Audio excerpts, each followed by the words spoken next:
ኤፍራታ እጅግ በጣም ልቧ ተሰበረ። ያፌትን ለማግባት ካሰበችው በላይ ያፌትን ለማግባት ስታስብ ይሄን ያህል ልቧ አልተሰበረም ነበረ። ዳግም ወንድሟ በገኒም ደግሞ እናቷ እንደሆነች ከናታንና ገነት ሲያወሩ ሰማቻቸው ማለት ነው። የእውነት ነው የምላቸው እኔ በድራማ የሚያለቅስ ሰው ራሴን አየሁ ማለት ነው። ኤፍራታን ሳያት በጣም ነበር ያለቀስኩት እውነት ለመናገር እኔም በሷ ቦታ አድርጌ ነው ያየሁት።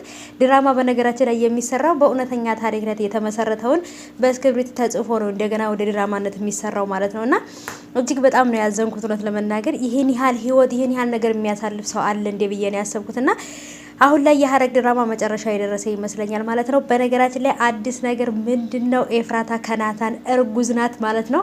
ይሄንንም ነገር ደግሞ በቀጣይ ክፍል በደንብ የምታዩት ይሆናል። በጣም አቅም አንሷት ሁሉ መራመድ ሁሉ አቅቷት እየተንገዳገደች ነበር፣ ሆዷንም እያያዘች ነበር ማለት ነው። እርግጠኛ ነኝ ከናታን እርጉዝ ናት።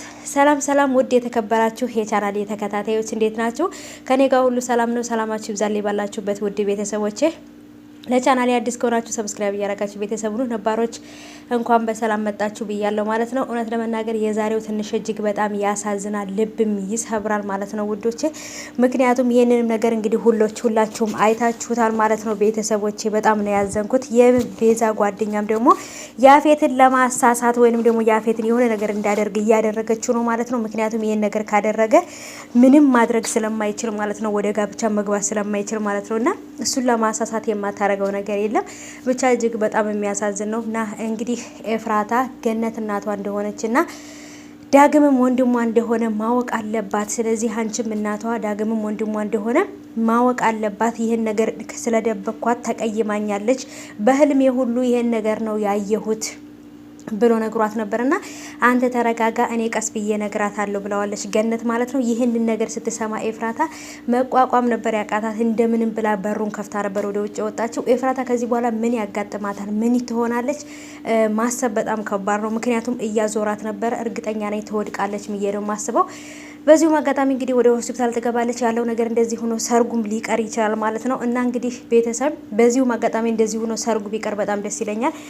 ግን ደግሞ ኤፉ ያለችበት ነገር ከባድ ነው። ገነትም ኤፍራታ እንደሰማች አታውቅም። ናታንና ገነት እያወሩ ነው ያሉት። ጭራሽ ኤፍራታ ይሄን ነገር የሰማችም አልመሰላቸውም ማለት ነው። ኤፉዬ ግን የእውነት ነው የምላችሁ በጣም ነው ልቧ የተሰበረው። ገነትም ኤፍራታ ይሄን ነገር እንደሰማች ብታቅ ከማንምና ከምንም በላይ ገነት ራሱ ልቧ ይሰበራል። ልጄን አጣኋት ብላ ማለት ነውና ከጣገቧ ሁና መንገር የፈራችው ልጄን አጣታለሁ ለምን ጣልሽኝ ብላ ትጣላኛለች፣ የምትጠይቀኝን ጥያቄ መልስ የለኝም ብላ ስለምትፈራ ነውና ለምንድን ነው የጣልሽኝ? ለምንድን ነው ቤተሰብ እንደሌለኝ እንዳስብ ያደረግሽኝ ይሄን ያህል ሁሉ አመት ብላ ስለምትጠይቃት ለዛ ነው ያንን መልስ ስለሌላት ነው ዝም ያለቻት ማለት ነው። ግን ደግሞ ማወቅ ያለባት ነገር ስለነበረ እኔ በጣም ደስ ብሎኛል ማወቋ ማለት ነው። ምክንያቱም ነገሮችን ለመወሰድ ያግዛታል ማለት ነው። እና ቤተሰቦቼ በጣም ከባድ ነው አሁን ላይ ያለችበት ሁኔታ። በተለይ ደግሞ በዚህ ጋር ያፌት መከራዋን ያበላታል ኤፉዬ ማለት ነው። እዚህ ጋር ደግሞ ናታንን ማጣት አትፈልግም። ግን ደግሞ እንደፈራ ነው ወይንም ደግሞ እንደጠረጠር ነው ከናታን አርግዛለች ብዬ ነው የማስበው። ምክንያቱም እያሳየች የነበረችው ስሜት መጨረሻ ላይ እንደዛ ስለነበር ማለት ነው። እና የእውነት ከናታን ጋር አረገዘች እኔ ከምላችሁ በላይ የሆነባትን ረስቼ አሁን ላይ የሆነውን ነገር አይቼ በጣም ደስ ሊለኝ ይሆናል ማለት ነው። አላቅም ብቻ ግን በቀጣይ በሚለቀቀው ላይ እንግዲህ አሪፍ ነገሮች ይኖራሉ ብዬ አስባለሁ። ያፌትም የስራውን ያገኛል፣ ናታንና ኤፉዬም ደግሞ አንድ ይሆናሉ ብዬ አስባለሁ ማለት ነው። የሐረግ ድራማ እንግዲህ ወደ መጨረሻው አካባቢ እየደረሰ ይመስለኛል ነገሩ ማለት ነው። እና ወዶቼ የእውነት እናቷን ይቅር ብላት ገነትንም አብራት ብትኖር ዳግም ወንድሟንም በቃ ቤተሰብ እንዳላት ማወቋ ራሱ በጣም ነው ደስ ያለኝ። እንግዲህ ቢኒያምና ጺ ማለት ነው። ቢኒያም እንግዲህ ጺን ትንሽ አስነቅሏታል ማለት ነው። እንግዲህ ሌላ ሴት ጋር ሄድኩ ምናምን ብሎ ማለት ነው። ፍቅር ለካ እንደዚህ ያንጨረጭራል እናንተ። ብቻ ከባድ ነው። በነገራችን ላይ ባለፈው ክፍል ላይ ኤፍራታ በጣም ስትጮህበት ናታን ላይ የእውነት ነበር የመሰለኝ፣ ግን ቅዠት ነበረ። እሰይ ህልምልም በል ናታን ማለት ነው። ህልምልም በል ህልም ነው ማለት ነው። ብቻ ግን ያው ህልሙ ሆኖ አይቶታል ከተወሰነ ደቂቃ በኋላ ማለት ነው። የዛሬው እንዴት አያችሁት? ኤፉዬ አይዞሽ የኔ እናት።